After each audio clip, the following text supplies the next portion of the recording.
Hello बच्चों, कैसे हैं।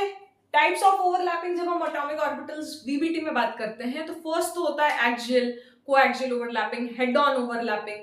ठीक है। सेकंड है साइडवेज ओवरलैपिंग और कोलैटरल ओवरलैपिंग। मतलब हमारा इंटरन्यूक्लियर एक्सिस ऐसे था जहां पे दोनों न्यूक्लियस आते हैं, दोनों कंबाइनिंग एटम्स के न्यूक्लियस आते हैं और हमारे एटॉमिक ऑर्बिटल्स परपेंडिकुलर हैं। ये हमारे एटॉमिक ऑर्बिटल्स हैं, एक दूसरे से पैरेलल और perpendicular to the INA internuclear axis से। तो ये एटॉमिक ऑर्बिटल्स जो कि पैरेलल हैं और perpendicular to the INA axis वो पाई बॉन्ड बनाते हैं। ठीक है। ये दोनों पैरेलल ऑर्बिटल्स ऐसे भी हो सकते हैं और ये दोनों पैरेलल ऑर्बिटल्स ऐसे भी हो सकते हैं। ये भी परपेंडिकुलर टू आईएनए एक्सिस तो ये थी। ठीक है। Suppose to be x axis INA है तो पीवाई दोनों क्या बनाएंगे, पाई बॉन्ड बनाएंगे। तो पीजेड भी क्या बनाएंगे, पाई बॉन्ड बनाएंगे। और आप देखेंगे कि when the atomic orbitals are parallel to each other and perpendicular to the INA, then pi bond is formed and delta bond is also formed. दोनों बन सकते हैं। अब किस केस में डेल्टा बॉन्ड बनता है वो भी डिस्कस करेंगे, लेकिन अभी आप ऐसा ध्यान रखिए कि पाई बॉन्ड। तो पीपी साइडवेज ओवरलैपिंग, दो लोब इंटरेक्शन। ध्यान रखिए सिग्मा बॉन्ड एक एक लोब इंटरेक्शन से बनता है। सिग्मा बॉन्ड ऐसे बनता था, एक एक लोब इंटरेक्शन से।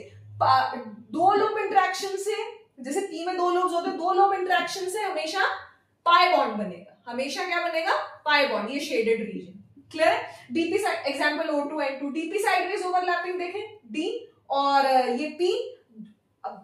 जैसे ही बॉन्ड बनेगा तो जो बॉन्ड बना रहे हैं ऑर्बिटल्स वो क्या हो जाएंगे, जो लोब्स ऑर्बिट बॉन्ड बना रहे हैं वो बिगर हो जाएंगे और बाकी शॉर्टर हो जाएंगे। तो ये आपका ओवरलैपिंग रीजन हो गया। तो ये DP sideways overlapping SO2 SO3 में होती है। और डीडी साइडवेज ओवरलैपिंग क्या होगी, डीडी साइडवेज ओवरलैपिंग ये होगी। क्लियर। ये plus plus minus plus plus minus minus. तो जो लोब्स बॉन्ड बना रहे हैं वो बिगर हो जाएंगे। क्लियर। ये बॉन्डिंग हो गई आपकी। क्लियर है। अब डेल्टा बॉन्ड कब बनता है, डेल्टा बॉन्ड में 4 लोब इंटरेक्शन होते हैं। सिग्मा में 1 लोब, पाई में 2 लोब इंटरेक्शन, डेल्टा में 4 लोब इंटरेक्शन।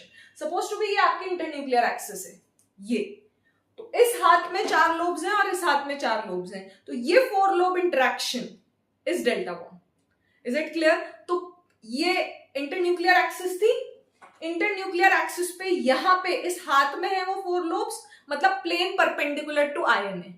जैसे प्लेन परपेंडिकुलर टू आईएनए ही है बट पूरा का पूरा प्लेन, और वो दोनों प्लेन्स क्या होंगे